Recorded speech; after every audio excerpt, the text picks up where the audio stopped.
Assalamualaikum warahmatullahi wabarakatuh. Akkam jirtan kabajamtootaa fi hordoftoota Obsinaan Food. Baga nagahaa walitti dachaane har'as viidiyoo addaa qabadhee isinii dhufee jira. Akka jaalattan abdiin qaba. Asumaan warroonni chaanala kiyyaa faarawaa taatan baga nagahaan nuti dabalamtanii galatooma waan share like naaf gootaniif ammas akkasumatti naaf faasiniin jedha.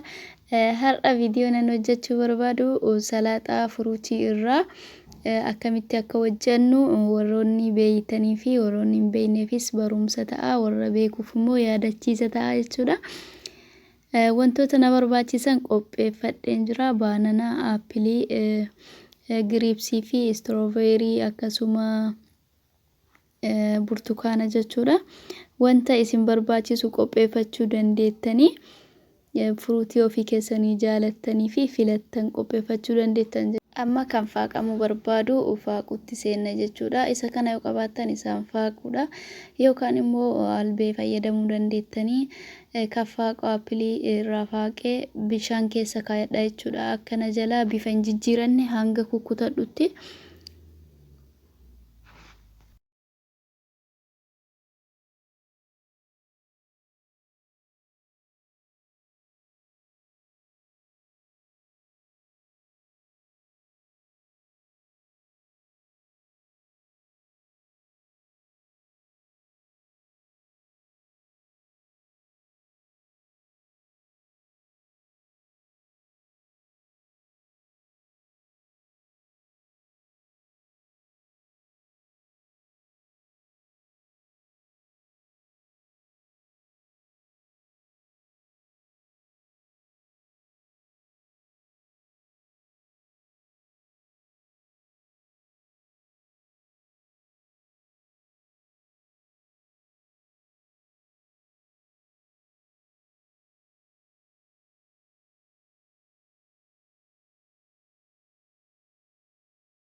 Laakiin akka argitan kalariin isaallee baay'ee bareeda.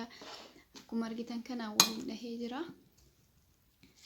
Fuxuura irratti yeroo baay'ee ni qopheeffama jechuudha. Maaliif sababnis guyyaatti furuutii waan hin arganneef fuxuura irratti qophaaya. An asitti juusii maangoo furdaadha. Juusii maangoo kanatti naqa jechuudha. Kanatti naqee fayyadama. Ani juusii maangoo yeroo baay'ee juusii maangoo fayyadama, garuu juusii jaalattan biraallee fayyadamuu dandeessani.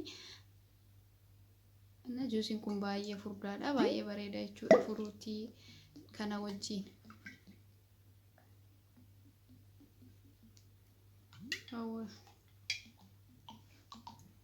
Akka aappilii fi akkasuma muuzii namni jalaa hin gurraachanneef yoo asiirratti nadhe jechuudha gurraachatu baay'ee bifa bareedaa ta'een nu ta'a. Akkuma amma argitan kanatti ta'a jechuudha.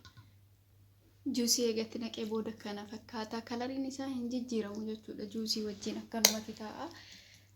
Yoo juusii hin qabaatin immoo aappilii baananaan kun hin gurraachata. Kanaaf juusii itti naqamna. Akka fakkaata kinoo maashaallah. Yoo jaalattan like, share, subscribe godhaa. Galatooma waan hangammana wajjin turtanii fi wajjadhaatii.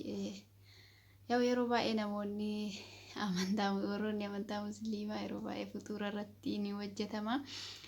Namoonni kuwwanis hojjedhaatii ilaalaa. Baay'ee tokko mi'aawaa, baay'ee tokko bareeda. Akkana fakkaataa isin hin jedhaa. Galatooma waan hangammana wajjin turtanii fi